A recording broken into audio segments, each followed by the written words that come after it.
What's up, y'all? Listen, we're not even gonna do no countdown and all that because we late. Okay, we're gonna go ahead and jump in and get this party started. I'm bringing the good doctor up now. I was wondering. I was Yeah. like, wait. I was like, oh, so she just gonna do this by herself today? No, I didn't know no, what was happening. no, no. What's up? Happy Mm. New Year to you, sir. Happy New Year, ma'am. How art thou? I'm wonderful. So we are starting with season three. No, four. This season three or season four? I think four.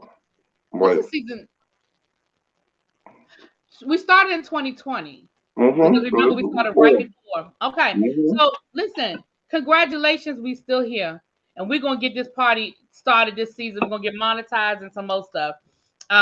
We got some great new content coming your way this season, you guys. We're gonna do the 1619 project. We're gonna do some interviews. We want to bring some people on the Wait, did platform. that start already, or does it start later this month? I think it starts later this month, but let's check. Let's double check when we get off of here, and then we need to set Mm-hmm. a schedule of when we're going to do it, so we can watch it and stuff. We're going to bring some people on the platform to interview them. We're going to have some panels this year. We're going to be discussing issues where you guys get to hear more than just El Teddy and myself talk about it, because I know y'all love to hear us talk, but I know y'all would love to hear other people talk too sometimes. So how are you doing, sir? You had a birthday, turned 75 Yeah, this week. that's what we're doing. I had a great birthday. Had a busy week last week, you know, Yeah, we were and out handling real business. Out handling real mhm, business. real business.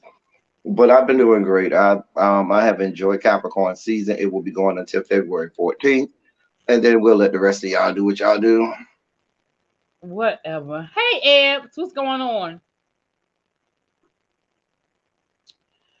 Well, I hate to say New Year, same stuff, but New Year, same stuff. Pretty much. Where do we want to start this train? We can start with Seattle Public Schools. I think that might be the probably the biggest story we're talking about today. We have a story about the racism going on in the schools where the kids can wear the black can't wear Black Lives Matter, but the other kids can wear their Confederate attire. We can go there. Uh, we can talk about a change in the federal funding might make the homework gap worse.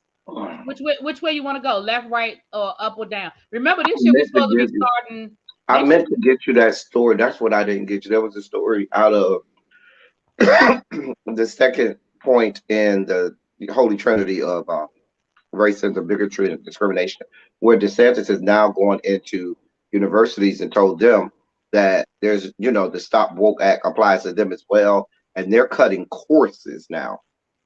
I meant to Mm. get you that. I'll get it for next week, but they're actually cutting courses Mm. from university system curriculum in the great state of Florida.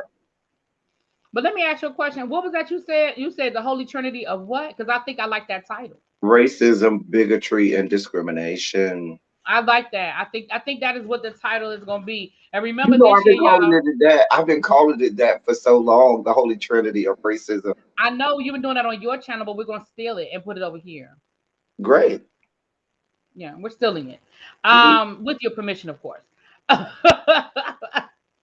Be my guest. So we yeah, so what we are going to be doing this year, you guys, I told you last year we are going to be keeping a running tally of the states that we are doing stories from, and at the end of the year, let's see what we talked about. Let's see what we talked about. And that's what we're going to name the spreadsheet, okay? The Holy Trinity. So we'll do that story next week. But our first, let's start with the federal government. They don't. Let's start with Education Week. With a change in federal funding may make the homework gap worse. I'm gonna put the link in the chat.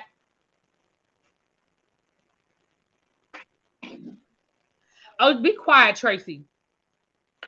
Tracy said something because she can get this good essay. Right? She's talking about some. Oh, y'all decided to show up for class. You be all right. When we get here, class start. Class start when we get here. Don't end up Right? getting no essay. Don't and look. And no, you don't get to write your name on a piece of paper and leave. Right. All Tracy, you right, know how this works. right.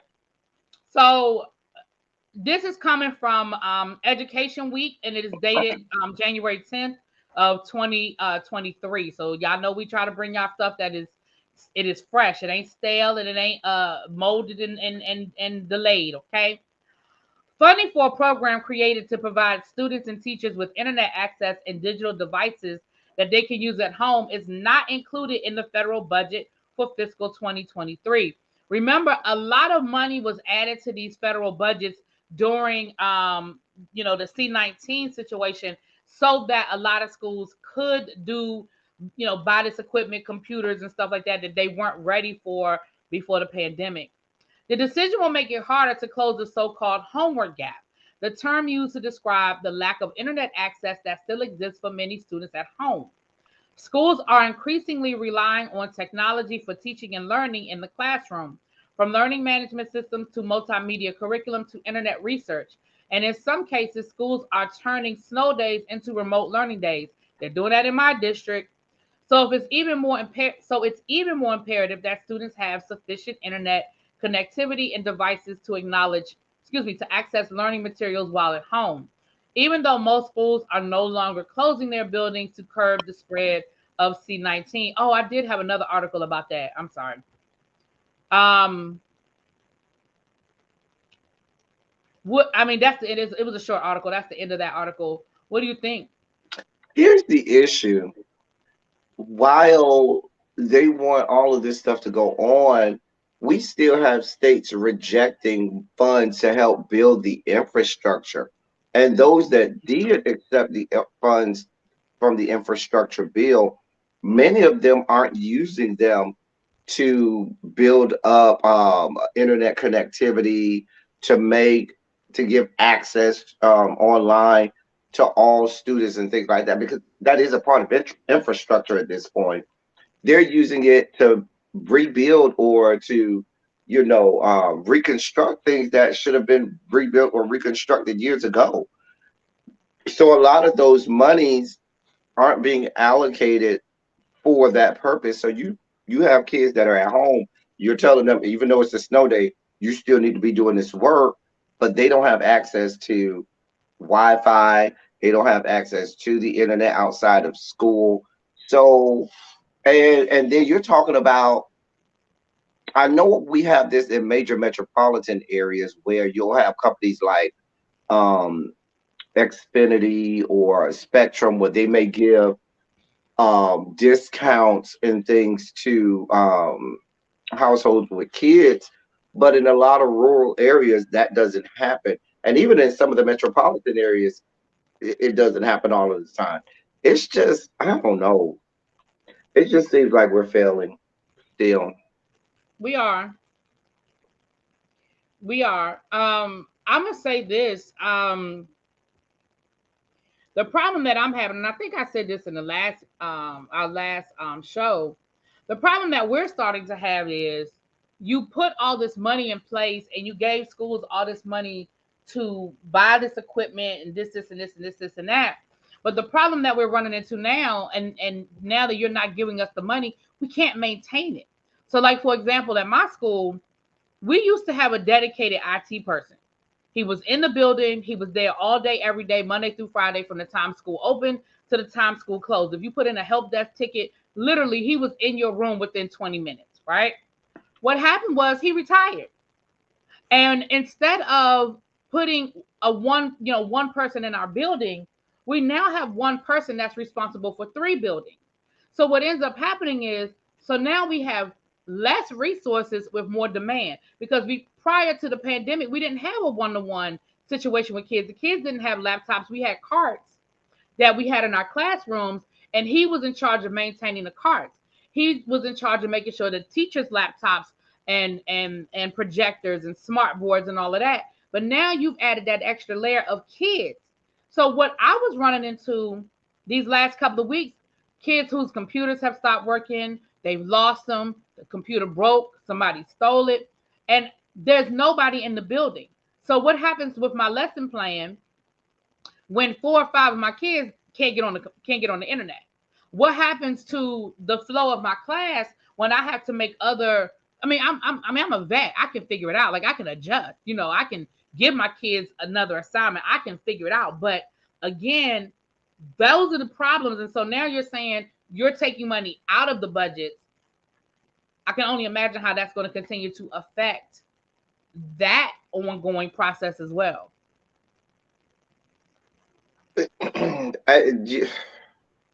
Because at this point, when you have that type of demand, you probably should have 3 or 4 people on campus dedicated to each building. But nobody wants to go into the dumpster fire that is the education system right now, especially if you're an IT professional and you know you're making pennies on the dollar, compared to what you could make if you went to a company, an IT company, a company that's dedicated to IT. Like you could go somewhere and make 4 to 5 times the amount that you'd be making going into the education system, but it's a whole dumpster fire at this point. Facts. Yeah. So the other thing, and I'm not going to read a whole separate article on this. I did if you notice, guys, I did a couple of daily announcements last week. I'm gonna start doing our daily announcements too this year, so you guys can get these short stories that we may or may not have time to always cover when we do our shows. But I did do a short video last week on how there are a few school districts. I spoke specifically of New Jersey, but Ed Weekly had an article that spoke of school systems throughout the country where some of them are reverting back to mask mandates and things like that because the numbers have gone up, not just with COVID, but also with the flu and also with the RSV. Um, um, um, Excuse me, the respiratory illness, Thank you. I RSV. couldn't get the right word out. And so, hey, everybody in the chat. I see people coming in. Thank y'all for being here. Oh, hey everybody, Please, right there. Hey to nobody. please like this video. That's y'all know that's the way that we can, we're trying to do some big things over here. So if you could please like the video, it's 20 people in the room. If we could get, I'd like to get 20 likes. I'm just gonna be greedy over here, okay? I'll be greedy over here. but yeah, so I mean, what do you think about that? Do you think that that's a great proactive move, or It sounds good, but if most there's of them said it no, was temporary. They didn't say this was going to be a long-term I thing. don't see it happening. I don't see these people going back to Matt. I don't see it. I just literally do not see it. Especially hell, they've already told you. Parents have already told you you're not going to force us to do anything. You're not going to force us to do anything. So if you expect me to see this happening, Well, I no. think the fact that most of them said it's only temporary, I think that helped keep people from storming the castle. Um, but I agree with you that if there's gonna if they want to try to put a long-term situation in place, it's not going to happen. Nobody is going back to mandatory mask mandates for any length of time. They're just not going to do it. That's my opinion. I just Yeah, no, they're not. They're absolutely not. no. They're not. All right. Um. Where do we want to go next? Do you want to go? You want to talk about the Black Lives Matter, or do you want to talk about Seattle? Let's save Seattle for last because that's a lot going on. Yeah, there's a lot going on, and that's the beginning of I think a long situation. All right. Well, let's get into this then. This is coming from the griot. Yeah, I know the griot always gets down and dirty, child. Um,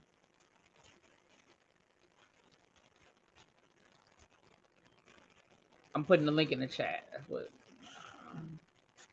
my son's school is doing it for 2 weeks. Yeah, a lot of places I read they're only doing it for the first 2 weeks after they're getting back from Christmas break. And it makes sense. A lot of people traveled, the numbers went up. It makes sense. But again, I think anything past 2 weeks, y'all know what they're gonna do. Y'all already know what it's gonna look like. I'm sure there's an opt out option. I'm sure there is. I'm sure there is. All right, you guys. So this is coming from the griot. I put the link in the chat. All right, why is it taking forever for this video to load? My complaint. I'm gonna have to read it off my phone because for some reason it's not loading on my computer. Oh, here it is. Okay. This is dated January the 10th of 2023. Black students allege that school district banned Black Lives Matter attire, but allowed nooses and Confederate symbols. Three Black students in Southeast Georgia are suing a school district contending its officials' enforcement of an unconstitutional dress code that forbade Black Lives Matter attire but permitted nooses and Confederate emblems on campus violated their First Amendment rights.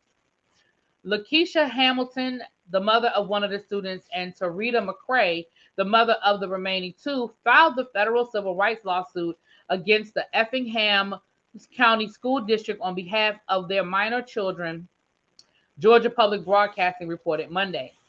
They claim administrators at Effingham County High School and Evanston College and Career Academy, located about 20 miles northwest of Savannah, engaged in egregious pattern of purposefully ignoring reports regarding racial intimidation and discrimination incidents. The school permits faculty to display paraphernalia supporting former President Donald Trump, according to the lawsuit. However, the school has expressly prohibited plaintiffs from wearing Black Lives Matter messaging because it is disruptive and controversial. In one instance, a Black student was allegedly refused entry to a football game for wearing a Black Lives Matter shirt, but a white student faced no repercussions for showing up to the same function wearing a shirt that read, "Stomp on my flag, I'll stomp your ass."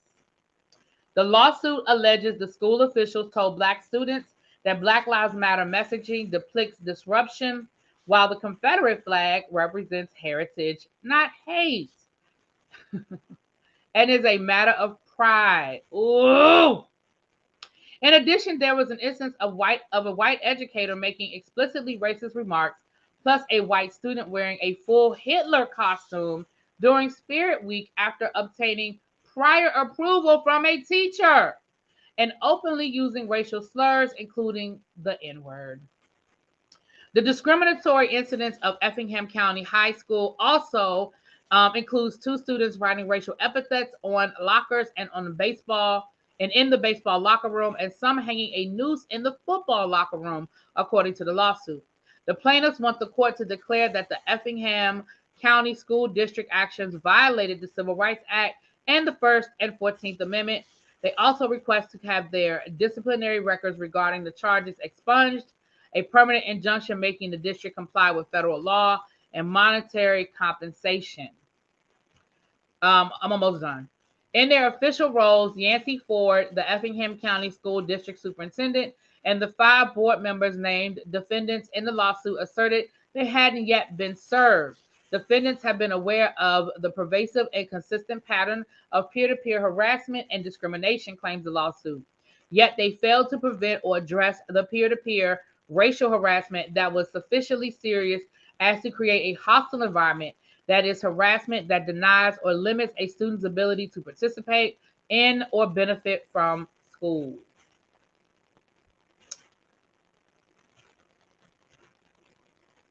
What you got? I keep telling y'all, Whitney Houston lied to us. I do not believe that children are our future.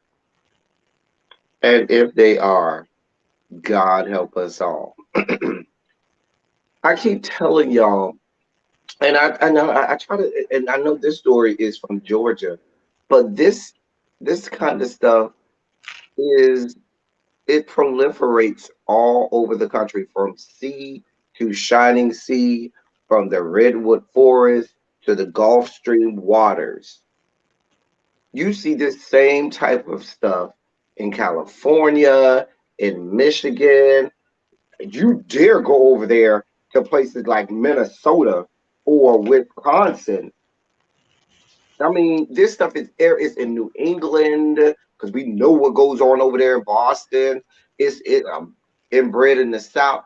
Everywhere, there's nowhere to go where you can get away from this type of stuff. And the thing about it is, these kids are getting younger and younger. It's not just their parents; and grandparents with all of this racist stuff. It is them. Because to say that the Confederacy is heritage is it's just asinine. It doesn't even make sense. That is not the heritage of this country. That doesn't make sense. These are people who tried to, oh, they seceded from the country. They wanted to be their own country. They lost. Well, y'all know what I say all the time. It It doesn't is make treason. We are it celebrating is. treason. These No, people no, attacked the United States. Like, I'm not understanding. what really be what's so asinine, what's so ass backward, and I'm sorry, that's the best word I could use, and I'm an English teacher. It's the fact that that's not even the flag of the Confederacy. Help me, sweet 7 pound 3 ounce, baby.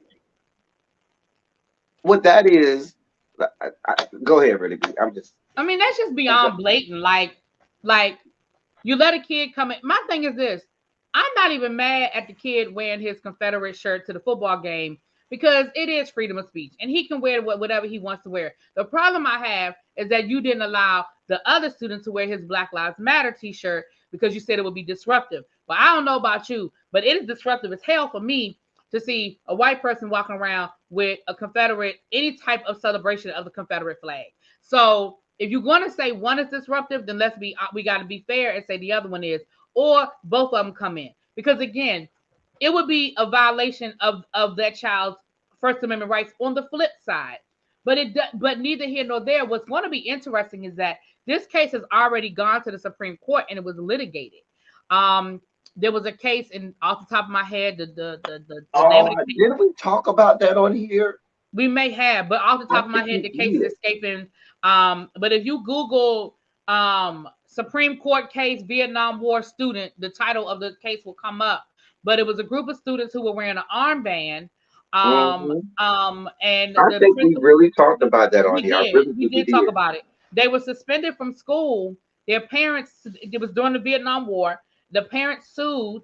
It went all the way to the Supreme Court, and the Supreme Court decided that students were allowed to wear, T-shirts that supported a Hmm. cause or a protest as long as it was not disruptive. And that's why the school used that language because it was disruptive. But the argument is going to be if Black Lives Matters is disruptive, so is the Confederate flag. Hello, hello. Because I can make the same argument. Black Lives Matter could be about pride as well. It's not about hate, it's about pride. Hmm. I mean, I could make the same argument. Hello. Okay. Right. So supporting the loser became a part of history. And that's what I'm saying. The Civil War, thank you. Tinker versus Des Moines. Thank you, Tracy. That's exactly the Hmm. word. That is exactly it. Um, Understand something. The reality of the situation is the Civil War is absolutely the only war in American history where we celebrate the loser. That's it. That's all. There's no other war as that I teach. Not But include. here's the deal, really, B. We didn't even start celebrating I these know. I losers know. until Black people decided that they wanted their civil rights. We didn't I start know. supporting these losers until the beginning of the civil rights era. I agree. Like we've talked about that as well. We don't have time today to get into the history of the Confederate flag and when people decided that it was history and when they started flying it and putting up all these statues because it wasn't in 1865. I can guarantee you that. Okay, it was not in 1865. But what's interesting though is again I can make the same argument. So honestly, to be perfectly honest, now I ain't go to nobody's law school and I'm certainly not a constitutional scholar. But if I were an attorney, I would absolutely be arguing that this is a violation, and I would use Tinker versus Des Moines as my reference. Like this has already been litigated. This is a Supreme Court decision. But I bet you that's exactly why they use that language of being disruptive because it goes directly to Tinker versus Des Moines. Well, the problem that many of these school districts have with these people descended from the Caucasus Mountains in positions of power is they don't believe that we have the intellectual wherewithal to even know what our rights are. They just think that we're just gonna go along and not say anything and let them, do all of these, things to us, and we're just gonna be quiet and just go away and let it happen. Well, no, that's not how this works. Yeah, that's not how any of this works. That's not how any of this works. So, um, Kevin Hart, Meek Millie, Michael Rubin. Let me put this link in the chat. I'm reading this off of Billboard magazine. This was in multiple sources, but a lot of those sources they had me blocked because they want me to buy a subscription. So I got it off of Billboard. I said, well, I can find this somewhere. I know I can find this somewhere free. Okay. I did buy a subscription to the Washington Post, but I didn't even go over there. I didn't even think to go over there. Well, an online subscription. So Meek Mill, Kevin Hart, and Michael Rubin donate $7 million to Philadelphia schools. This is dated yesterday, January the 10th of 2023. Um, this pledge follows up on last year's $15 million donation. Meek Mill and Kevin Hart and former Philadelphia 76ers co-owner Michael Rubin have teamed up again to make a major donation to Philadelphia schools, following up their 2022 donation of $15 million to more than 100 Philadelphia schools. According to a statement, the trio will donate $7 million to local education causes for the 23-24 school year, with most of the funds going to support scholarships for low-income students at private schools. That's interesting, you guys. We'll come back to that. Mill, who like Hart is from Philly and attended city public schools, confirmed the news in a tweet and linked the story in the Philadelphia Inquirer, writing, "Gotta get the whole trap booming too." We come from public school side. Okay. Meek's longtime friend Rubin, the billionaire fanatic CEO and former Sixers boss, is also a Philly area native. At press time, a spokesperson for the trio had not disclosed which schools would receive the funds, but said that the scholarship will be concentrated in the South and North Philadelphia neighborhoods where the rapper and comedian grew up. In addition, the scholarships to 60 private and parochial schools in need for children from low to moderate income homes. The donations will also help fund laptops, tablets, and Wi-Fi connections and other classroom materials. Interested families have to provide proof of income and demographics showing that they are eligible to receive funding. Hold on. Oh, hold on. Funding. Sorry, my page dropped. Jumped. So I gotta where I left off. Funding, child for funding. Where is it? It jumped, and I the help funding tablets is Don't the you hate funding that when the stupid little eligibility. ads come Do a and funding it says credit. jump? Right, the page jump is like what? Okay, through the tax earned income credit, so for your taxes. Over the past few years, Mill and Rubin have donated more than 17 million to local communities. Okay, it just goes on to talk about all the money they've given in the past. I listen. I'm never gonna thumb. Oh, I'm sorry. You go first. You know what I wish they would do?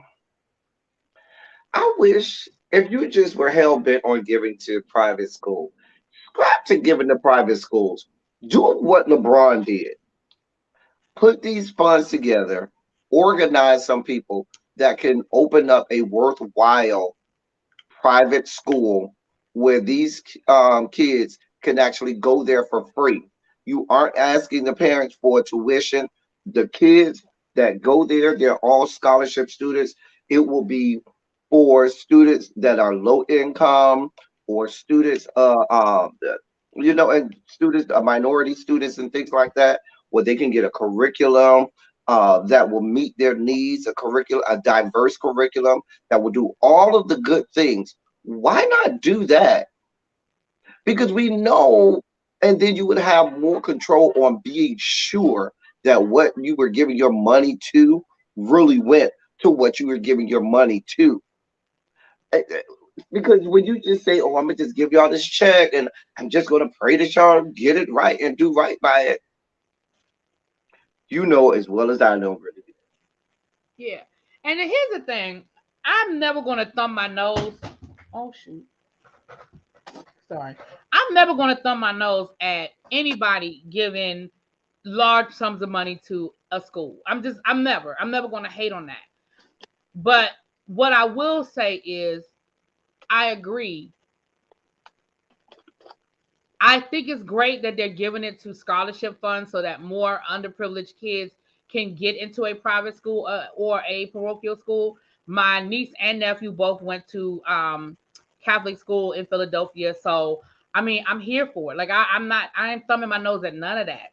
But as someone who has taught most of their career in a public school, and I know what we need, and I know how much that money would help the students who, for whatever reason, can't apply for this scholarship or don't get the scholarship. I mean, was you're gonna have thousands of kids apply. You can only give the money to a certain amount.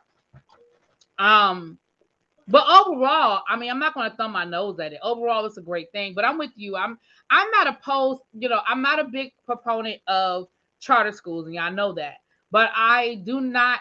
But I'm cool with people like the Jalen Roses of the world and the Mhm. LeBron Jameses of the world who are not opening schools in name only, who are hands on, Mhm. um, who are doing some very positive things, and you see the fruits of the labor. I'm not saying they're perfect because I'm not at those schools every day. I can't say what's going on there is And perfect, nowhere is but going to be perfect. right, yeah, nowhere's going to be perfect. But it's not like the Diddy's of the world who literally just put his name on a school and that was pretty much the end of it. And the school was being run by one of these big charter machines behind the scenes. That's what Like, Pitbull did in Miami. who in Miami did it? Pitbull. Oh, I didn't even He know did Pitbull the was same over the thing like pool. Diddy. He put his name on this school, but it's a charter school. He has nothing to do with it. Yeah, I mean, Diddy's charter school was run by Jeffrey Canada's company, and we know. Well, if you don't know all of the horrible things that went down at his schools, Google it. I don't know what to tell you, but I remember he was the next big thing. Remember that? oh yeah, he was the poster child for charter schools, Jeffrey Canada. Hmm. And because he was a black man, we were supposed to just follow behind him and say, "Oh, Hmm. look at what he's doing for the little black kids." No, mm-mm. Unless you was a little black kid with an IEP, unless you was a little black kid that had some behavior issues, unless you was a little black kid that didn't conform. Yeah, I mean, you walked in, you were a little robot, you did what they said do, and you sit where they told you to sit, and you stood when they told you to stand. Sure. No, not Dr. Umar School, child, Tracy. We're still trying to find it. Right. Have we found the school? Have we found the school? Yeah. Mm. All right. We getting through these stories kind of quick today. Nothing must not be getting too heated in our under our Right, we ain't got too spiky yet. yeah. Because even with that last story, with the Black Lives Matter, we've spiked out several Yeah, times. I mean, and again, the other thing we're going to do, or we're going to also try to do is we're going to follow some of these stories. So I'll be interested to see where that court case is in 6 months because I honestly feel like they're going to end up settling because I just feel like, and again, I'm no constitutional scholar, but I really feel like the parents have the law on their side. I do. Uh, okay, Janae. Well, thank you for being here for as long as you're here, my love. It's 26 people in the chat. I hope we got 20 likes. I hope we got 20 likes. Tracy, I might just end up making you a mod over here, child, because you a mod everywhere else, girl. I think I'm just going to give you a mod stick over here too, honey. um. Oh, okay. So here's the article, and this is coming from CNN. Again, this story has been making headlines all over the country over the last 2 days. So you can find it on various platforms, but I'm just reading you guys the one from CNN. This is dated Monday, January the 9th, 2023. Seattle Public Schools sue social media companies for allegedly harming students' mental health. Ooh, this is a long one, y'all. So hold on, hold on. Actually, it's not a long one. I apologize. It's not. Okay. It's a lot of words, but it's not long. Okay. Seattle Public School System on Friday filed a lawsuit against several big tech companies, alleging their platforms have a negative impact on students' mental health and claiming that this has impeded the ability of its schools to fulfill its educational mission. The lawsuit was filed against the parent companies of some of the most popular social media platforms, including Facebook, Instagram, TikTok, Snapchat, and YouTube. The school district, which is the largest in the state of Washington with nearly 50,000 students, alleges in the suit that the companies have successfully exploited the vulnerable brains of our youth to maximize how much time users spend on their platforms in order to boost profits.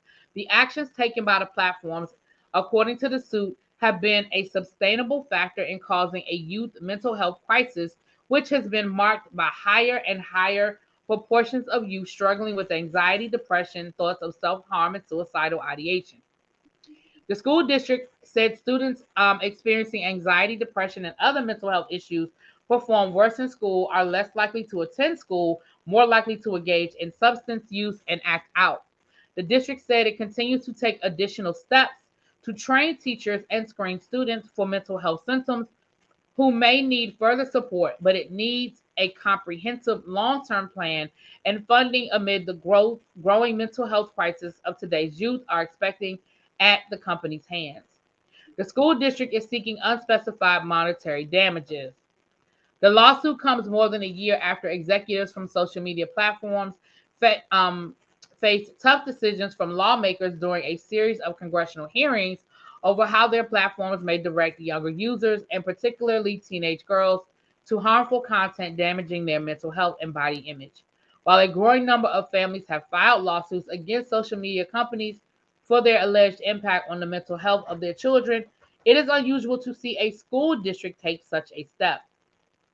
In a statement sent to CNN on Monday, Antone Davis, Meta's global head of safety, said it continues to pour resources into ensuring its young users are safe online. She said the platforms have more than 30 tools to support teens and families, including supervision tools that let parents limit the amount of time their teens spend on Instagram and age verification technology that help teens who have age appropriate experiences. We'll continue to work closely with experts, policymakers, and parents on these important issues, she said. The other companies did not immediately respond for requests or comment.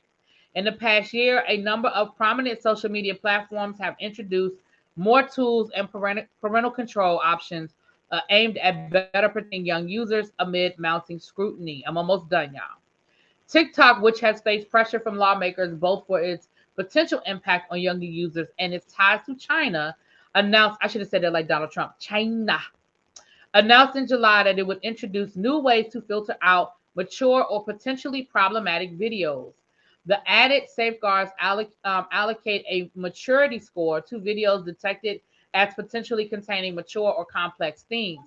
TikTok also rolled out a tool that aims to help people decide how much time they want to spend on the app. Snapchat, meanwhile, has introduced a parent guide and hub aimed at giving guardians more insight into how their teens use the app. That includes information about who their kids have been talking to over the last week without divulging the content of those conversations. What you thinking? Before you go through all of this, any school board across the country, what y'all need to be concerned about is getting more mental health professionals in schools. Because let's be clear, I don't care what generation it is. There's always something that has students' attention and pulls their attention away from school because kids don't want to be in school. When we were in school, we didn't want to be there, and we look for everything in the world to keep us, our mind occupied. Our school. This is not a new phenomenon. But if you're really worried about children's mental health, you need to do something about the fact that you might have 5 schools, which could, in a major metropolitan area, could be literally thousands of students, and one child psychologist or mental licensed mental health professional to service all of those kids. And I ain't talking about the school counselor, because school counselors are not licensed, trained mental health professionals. So before you go through all of this and have this long song and dance, it rings hollow if you don't even have the resources to meet the needs of these students normally. Fans social media, even if these social media platforms were not there, before they came, you still didn't have the resources to meet the mental health needs of the students. Not at all. We ain't gonna even go to some of the mental health needs that teachers have, because even staff need has mental health issues that they need addressed. That's a whole nother story. I'm sorry. Well, this is very reminiscent to me. I agree with everything you just said. Let me just ditto, ditto, ditto, ditto. As somebody who's still in the school system, as somebody who went through a very traumatic situation a month ago, the fact that we had mental health counselors in the building for 2 days and it's almost like it ain't never happened. We literally had a meeting yesterday among the school leadership, and because I'm part of school leadership, we were having a conversation about teachers having their doors locked, and administration was like, "Oh, the teachers need to stop locking their doors," and we were like, "The teachers do not feel safe." Well, we don't. Well, they just and it was like it went right over their head. So we had a whole conversation, but that's not my point. I'm back to this. This is very reminiscent to me, and you remember because you, contrary to popular belief, you ain't that much younger than me. This is very reminiscent when the schools were going after the record companies and the artists who were making rap lyrics and gangster rap lyrics Mhm. instead of dealing with the problem. And the main problem is parents controlling their children. Now, do I know where there's a will, there's a way? Absolutely, I know where there's a will, there's a way. Because you know what? When I was a kid, I wasn't allowed to listen to Two Live Crew. I wasn't allowed to listen to NWA. I wasn't allowed to listen to I never forget what's my man? Too Short. I never forget me and my friends, and I went to Catholic school. We were hovered around somebody's boombox at the school during recess with our ears to the speaker listening to Freaky Tales. Because we knew we were doing something that we were not allowed to do. It doesn't stop kids from doing it, but what it does is it puts in them a fear that there's a consequence for the behavior.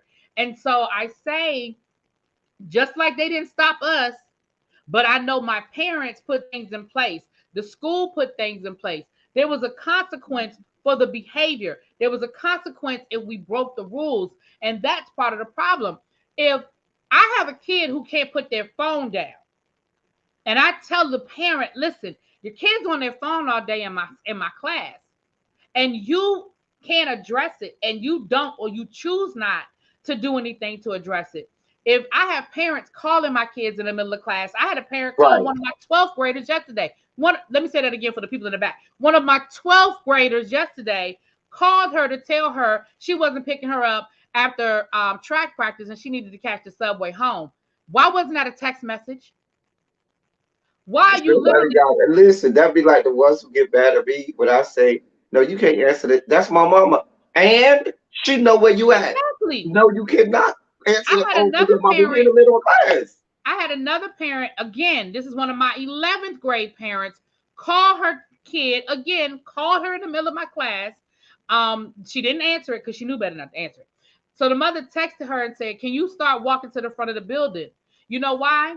Because El Teddy, it's always whether it's a high school, middle school, or elementary school, it's always that traffic flow of people coming in at the end of the day. So Hmm. she was in the front of the traffic flow because she had gotten there early enough that she was in the front. So she wanted her daughter to leave my room and start walking to A the front of mess. the building so she could get in there and not get caught in traffic. And her daughter was like, "Ma, I can't walk out. What is wrong with you?" Like, this is the daughter talking to the parent. So I hear what y'all is when I say y'all, I hear what Seattle is saying. They're probably frustrated because they can't get the parents.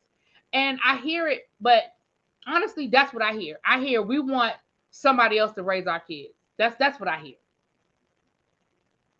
I mean, am I tripping? Am I crazy? No, you ain't tripping. You ain't crazy.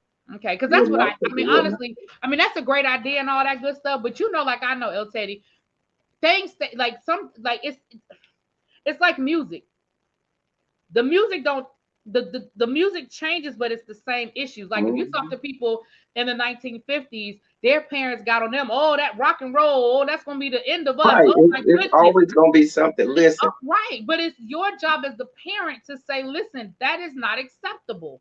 I hate when I hear a parent say, well, they're just gonna do it anyway. I would just rather them. No. I just feel like this, and this goes to classroom management, everything. You gotta pick your battles with something. You understand what I'm saying? Some things you gotta pick your battles. And me picking a battle, fighting social media, that's not a battle. I'll give you a perfect example. Most schools will tell a child no hoodies in the room, no hoodies in the building, no hoodies. Oh, No. In my classroom, I didn't care about hoodies. I didn't care. I didn't care. You were there. You know what my fight was? You was gonna come in my classroom with your pants, with your shirt tucked in your pants, and have on a belt every day. And guess what they did? They complied. Whatever I was a hard on, whatever I had a hard thing on, they did what they were supposed to do. But everything I did, I picked my battles. I listen, picked my battle. my kids used to call me petty. You petty. You petty. I said, I am. I am. But guess what? They knew what to do when they came in my room. Like you said, they knew what the expectation was coming in my room. They knew what I was and wasn't going to let them. Now we have a good time and we laugh and joke and all Mhm. that, but they knew what I was and what I was not going to allow them to do in my room. And so I'll be petty. I sure will. But while I'm being petty, you're gonna do exactly what I'm telling you to do. The I'll other be part petty. about it is really be they're spending all this time and effort and energy on these uh, social media companies. Why don't you spend time, effort, and energy on some classroom management? Because those teachers who have good classroom management are not out here talking about, oh, we need to do away with social media. Do you have kids that's going to try to buck the system and use their phone in class? Sure. And you have ways to deal with it. You have procedures in place. Matter of fact, my procedures was in place so much. If I caught somebody, they'd be like, "You got me, Dr. Lewis. Go ahead. Here you go, Dr. Lewis." They already knew what the procedure They was. do right, They was exactly. going to Listen, try it, but when they got caught, they said, listen. "You know what? My bad. I I got you." let me tell you what I had in my room. And I really haven't done it since the pandemic because I'm still figuring this new world out myself as well. But pre-pandemic, I had a shoe a shoe rack, right, in my classroom. And it was numbered. And it was called my cell phone jail. I had the cell phone graveyard. You could Yeah, it charge was your called the phone. cell phone jail. And I told them, I said, I'm going to give you the opportunity to show me that you are mature enough to keep your phone in your pocket or book bag or purse and it not be a problem. But if I have to speak to you, not once, twice, three, four, five, no, no, no, no, no. If I have to speak to you once when you are using the phone at a time that you don't have permission, because there are times when they're allowed to use their phones in my class. But if this is not one of those authorized times, I could just point at my students and and they knew they would get up, they put their phone in the slot, they Uh-huh. take the index card so they'd have the number. And before I dismiss kids, I said, does everybody have their cell phone? Go get it. Because don't come back later and say your $5,000 cell phone is missing. No, no, no. Everybody get their phone before you leave my room. And when administrators would come in my room, they would be so perplexed. And I was like, why are you perplexed? What are you confused about? Listen, we had cell phone graveyard, which is where you went to go charge your cell phone. And my rule was, I will let you charge your cell phone, but once you put it over there, it's there until the end of class. We ain't no going back and forth. Turn it off. Go ahead, turn it off.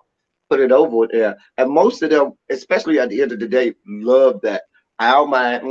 Go ahead, leave it right on. And I ain't had no problem with people on their phone because they just knew they need to charge their phone. When you get out of class, you do what you got to do.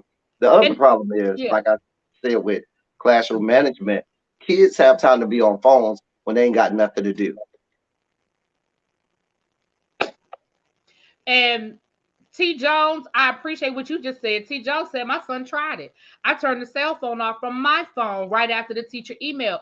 That's what I'm talking about. There are things in place. My best friend controls all her kids' cell phones from her phone, all of them.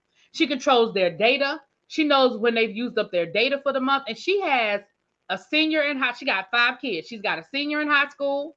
She has a junior in high school. She's got a freshman in high school, and she has a eighth grader, and then the youngest one who just got a cell phone. She just got a cell phone this school year. The youngest one I think is in the third or fourth grade, something like that. And again, her cell phone is the very, very basic. It is, she only can call certain numbers that are already pre-programmed. Here's the reality, you guys. There are things that already exist to help you. They're there, but we have to use them the same amount of effort that you put Mhm. into learning how to program your Fire Stick, into learning how to program, your PS5, into learning how to use whatever, whatever, and whatever. The same level of effort that you put into all of those things is the same level of effort you have to put. I understand that the technology is might be a lot, but it's there. It's there. Hell, and maybe we could do that. Remember that time before the pandemic, we were giving out all of those websites that would help block certain websites, or that would control students' usage on the computers while they're. Remember, we had a whole we did a whole live where like half of that live we gave out like about 10 different softwares that you could download Yeah, that yeah. would help you know control what your children are and are not doing on the computer, and they Yeah. have those same things for the phone. Maybe that's something we can look into. Mhm, maybe that's something that we could do again. Yeah, we need to. Yeah, I used to keep a list. I'm gonna start my list again this year, and maybe that's something that we can look into as well. Because and I know that some parents, it's not all about purposefully being neglectful. Sometimes it's just a lot. It is. It's just a lot, and I get it. So I'm not beating up on parents, but what I am saying is we have to get to a point where y'all stop looking at the school like we're the enemy, and we've got to figure out a way to come to a space where we're allies again. I tell people all the time when I first started teaching, the parents were our allies. That doesn't mean that everything was perfect. That doesn't mean that every parent was perfect, but that meant that more times than not, I had parental support than I had their anger. If I called a parent, more times than not, that parent had my back versus, well, my kid said da da da da da da da da. And it's like, what? What? I'm sorry. When I first started teaching, and we would have parent teacher conferences, and they'll tell you, this, I used to have to put chairs outside my door, and I used to have to limit my conferences to 5 minutes because I had so many people there to see me. Parking lot full. Now it's just time for me to grade papers because I know ain't nobody coming. It's a sad indictment on where we are. It's a teacher's job to teach. I support them by making sure my kids are ready to learn. I monitor phone, laptops, get checked. I meet friends and the parents. Yeah, and that's what I'm saying. Like, again, we got to get back to basics. We just have to get back to basics. And the problem is this: you're first of all, if you're suing these companies, what happens when they're not in school? So you're going to limit them being able to use it when they're out of school as well. Like, I'm really trying to see where they're trying to go with this, or what teeth they would be able to put in place. I mean, because they already have probably rules in the student code of conduct that says that you shouldn't be using your phones at Right. certain times. But outside of that, what do you really think that this Seattle, you really think you're gonna dictate the usage of No. social media? Hell, cell phone companies can't stop people from jailbreaking, Right. cell phones. Okay. And these are the cell phone companies. Now I will say this. TikTok, and it's still not in this arena. But people do have a point about TikTok because the original algorithm that they use in China is totally different than the algorithm they use here in America. And the algorithm in China was absolutely built as an education tool. And the content that they push on kids in China is content that deals with education, and it teaches them about performing science experiments and cooking tutorials and all of this like education stuff. Like they don't have all of the trash that they push, but the algorithm here in the United States pushes the opposite. And so that might be a valid point, but again, it's still not what Seattle is saying, because Seattle is basically saying y'all are the reason why we can't teach our kids. I'm saying the thing with TikTok is they are pushing a different algorithm to Yeah, our but you kids know what? than To theirs. really be, no, really be. Here's what I really believe. I believe that the math and science behind the algorithm is the same. It's just that we have garbage input, and so the algorithm says, "Well, you want garbage." That's what the algorithm gives. Maybe Whereas what that's a valid point. That's a valid they point. might have more educational inputs, and that makes the algorithm push out more education. That's a valid point. Citizen Jane, I would not listen. I would not be opposed to it. She says we're going to have to take the phones out of the classroom. Period. Again, though, the problem is you're fighting not just fighting the kids, you're fighting the parents. Mm-hmm. You're not just fighting. Let me tell you something. I'm gonna say this, and then we're going to get ready to close out because we have 56 minutes, and y'all know we try to be keep it to a respectable hour.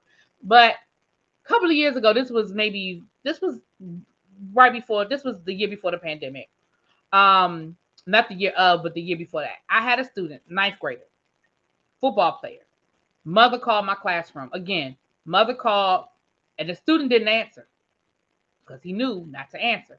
He said, "Can I? This is my mom calling me. Can I?" Because he was irritated. Let me start from the beginning. He was irritated that his mother was calling him. So he was like, "Man, why is she calling me?" And he didn't answer. She called back, and he said, "Can I take this call? It's my mom." I said, "Let me talk to her." I believed him that it was his mother, but I was like, let me find out what's going on. So he answered the phone, and by the time, and he handed it to me, he was like, "Hello, my teacher want to talk to you." By the time he handed me the phone, she hung up. She had hung up. So when she called back, he answered it without asking for permission again. He was like, "Okay, you know." And what happened was, I said, I said, "Give me that phone." I said, "Let me talk to her." She got upset. He wouldn't, and at that point, he wouldn't give me the phone because she's in his ear saying, "I don't want to talk to her. I called you," right? So, of course, now what is he supposed to do? Listen to his teacher or listen to his mother? So he doesn't hand me the phone because his mother is in his ear telling him, "Don't give me the phone." Okay. So when it was all over said and done, I said, "Call your mother back because now I really do need to talk to her." I took him out in the hall because again, I'm not about embarrassing a kid and all that. I took him out in the hall so we could have a conversation privately. She was upset. She ended up calling an administrator, the grade level administrator, and she said that I wouldn't let her talk to her son. And her son had gotten hurt at the football game that Saturday, and she was calling to check on him and make sure that he was getting to class okay and to check on see how he was feeling. And the boy even said, "That could have been a text, Mom. You could have texted me. You didn't have to call me in class." So she was upset and she didn't like the way that happened. So later on that day, I got an email from her. You're gonna see how ridiculous this went. I got an email from her later on that day, and she said in her email, she said to me, "Do not respond to me in an email. I want you to call me, and I need to talk to you." Well, number one, I don't call parents. I respond to them in email. Not that kind of a parent. So, number two, it was after hours. And I just so happened to be sitting with my principal. And I said, "Yo, read this." Because I was cool with my principal. I said, "Read this." He said, don't call her. You respond to her in an email. You CC me. Boom. So the next day, I get to work. By the time now this happened at we get off work at 3:20. This happened at like 4 o'clock. Because like I said, we were in a meeting. The next day, by the time I got back to work at 7:50 that morning, El Teddy, don't talk about the fact that I'm never at work by 7:50. That's not the point of the story. Right. A girl. Never had nobody's working on 750. But I'm gonna let you have it though. I'm gonna let you have it. Let me have it though. By the time I got back to work and opened up my laptop to look at my email, this lady had emailed my principal, emailed me saying, I told you don't respond to me in an email and yada yada. Like she's going off on me in this email. She emailed my principal, she emailed my principal's boss, and she emailed my principal's boss's boss, demanding a meeting to discuss me. Y'all, this is how ridiculous it gets about these cell phones. Mhm. And what the principal told her, what the principal's boss told her, what the principal's boss's boss told her is, ma'am, you were wrong from the beginning because you are not supposed to call your child during school hours. So I'm not understanding what you want us to do, what you want us to say, what kind of discipline you think that we should have. What is it that you want from us? You were wrong. Period. That's what we're dealing with, y'all. All that when she could have had all of these emails. You know what she could have did? She could have sent an email to all of his teachers saying, "Hey, my son got injured yesterday. I'm really concerned. If you see that he's having any, types of situations or any difficulty, please give me a call. Or if you feel comfortable, have him call me or anything like that, because I just want to make sure he's okay." That would have ended that whole thing, because if she don't get a call from the school or from him, everything's okay. Right. And that's when he answered the And phone, I have, he said, listen, he could have I said, have well, this could have been a test. every dime I own. She wasn't calling him to check on how she was doing. I bet everything I have and Yeah. every dime I own that she wasn't calling him to ask him if he was okay. I'm just No, telling you she that. actually was, because she's one of those parents that coddled and babied him. But like I said, but he was irritated with her because the first thing out of before he even answered, he said, "Man, why she calling me?" He was irritated, and I felt bad for him because for the rest of the year, I think he thought that I was going to have an attitude with him. But I'm never going to take out on a child what a parent does. That's not that child. He had never given me any problems prior to that. So for a couple of weeks, things were kind of tense between us. But I just kept treating him the way I normally would treat him. And after a couple of weeks, we were cool. And, he became like he was one of the kids that would come by my room and say hi and all of that. But I'm never going to do that. Like, you're a child. You can't control your mama being crazy as hell. Right. So I ain't gonna even. anyway, Listen, I have. We don't even have time today for me to give y'all some epic parents hate me. The stories that parents have with me and the way they get gathered over here. Listen. child. Anyway, Well, it's been an hour, you guys. Listen, what you got going on? I noticed you did your sugar spike I gotta do another yesterday. one today. I gotta do another one today. They be in them comment section in the Sugar Spike I dailies. told you, honey. So I gotta do another one today. I think I saw somebody talk about it, spike out about. I'll look at it. Okay. All right. Well, with that being said, first of all, I want to thank you all for being here. If you are not subscribed to the channel, please hit that subscribe button. I appreciate we got 37 people in the room. I think that's one of the biggest numbers we've had in a while. So please hit that like button, keep the engagement going. Like I said, we're gonna go check this calendar right now before we disperse so we can see when the 1619 project is dropping and we can put that schedule out. But thank y'all for being here. Yes, Cookie, bye. Mwah. Talk to y'all later. What is the 1619 project?